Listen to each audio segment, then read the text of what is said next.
como eu falei para vocês, a gente vai começar agora a Reino Monera.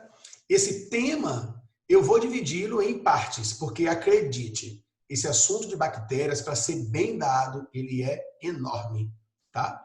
E eu não vou nunca deixar vocês de fora de saber todos os detalhes desse assunto.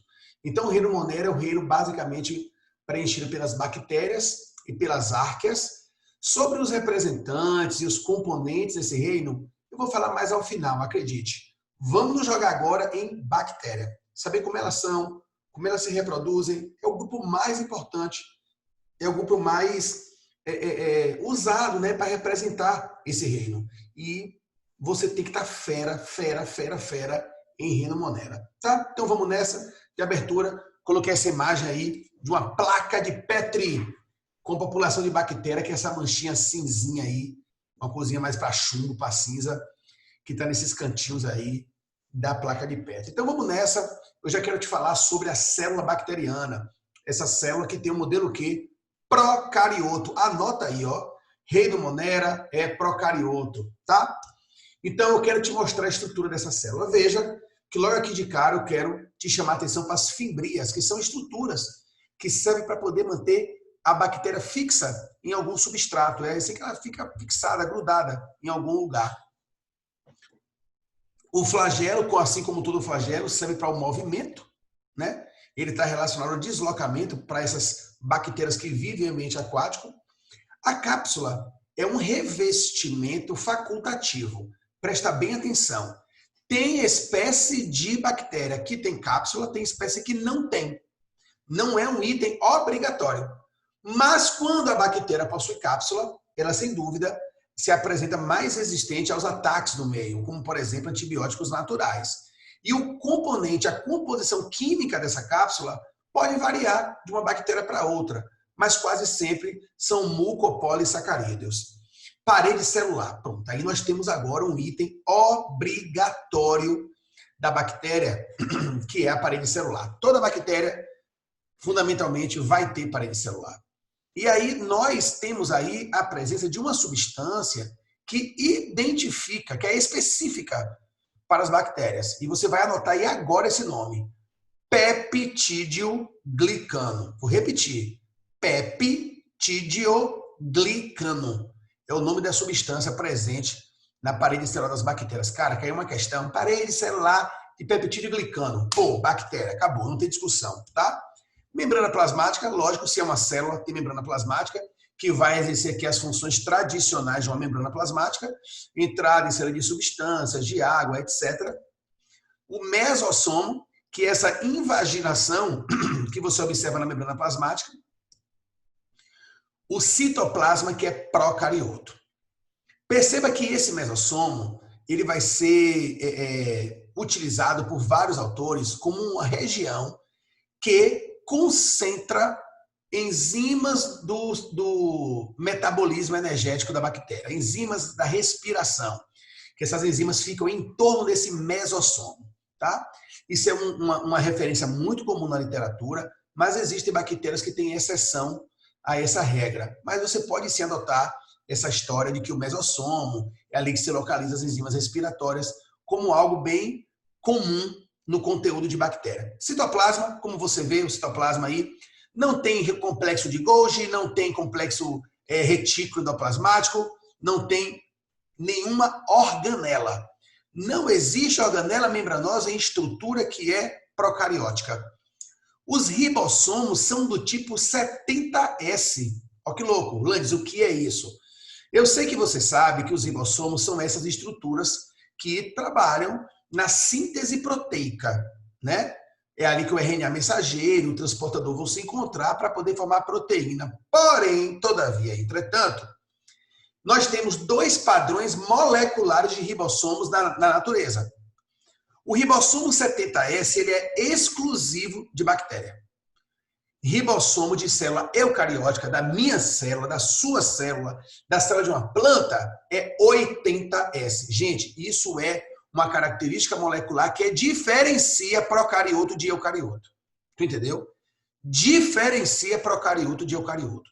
Só ribossomo 70S só é encontrado em bactéria. Ele é um ribossomo um pouco mais leve, do que o eucarioto, mas tem a mesma função. Então, nesse exemplo nosso aqui, essas pequenas vesículas estão comportando as enzimas relacionadas à respiração.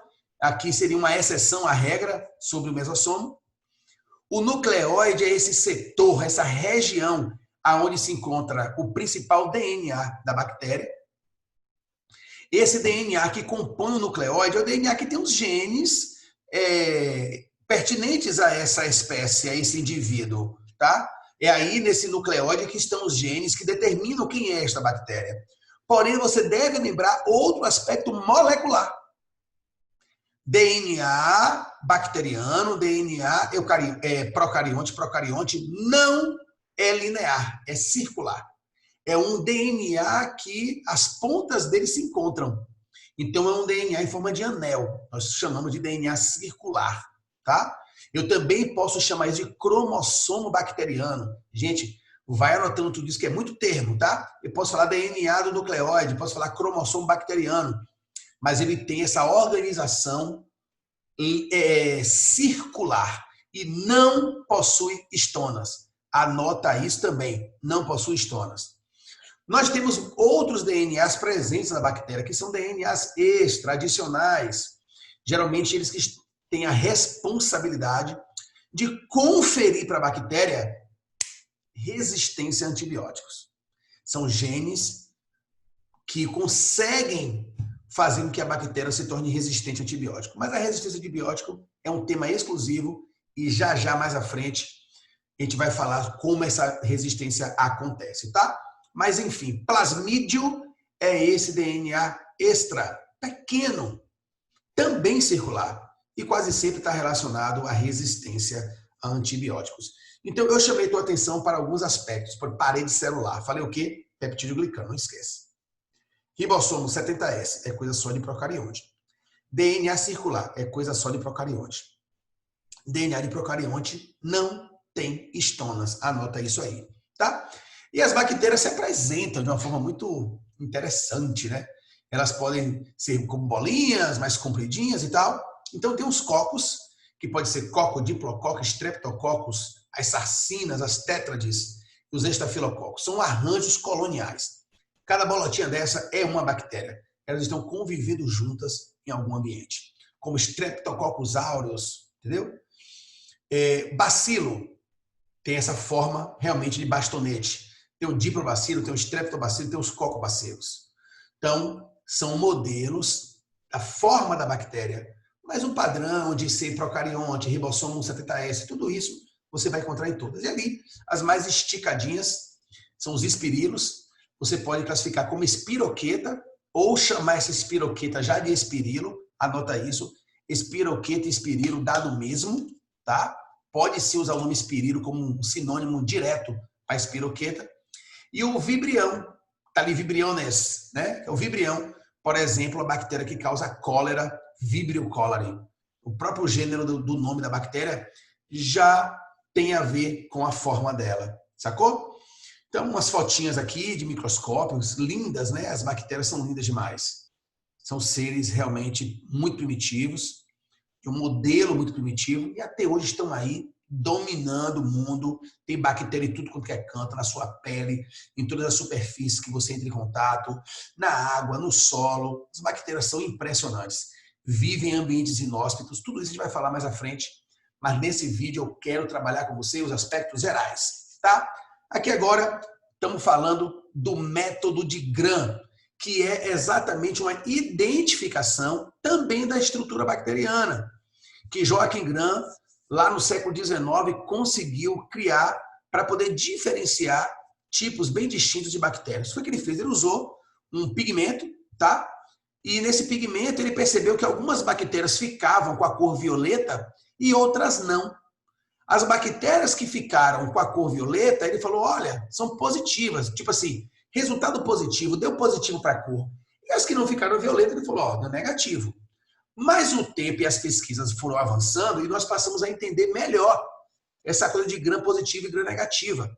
E passamos a entender que a estrutura da superfície da bactéria tem muito a ver com essa capacidade dela ser corada com violeta ou não ser corada.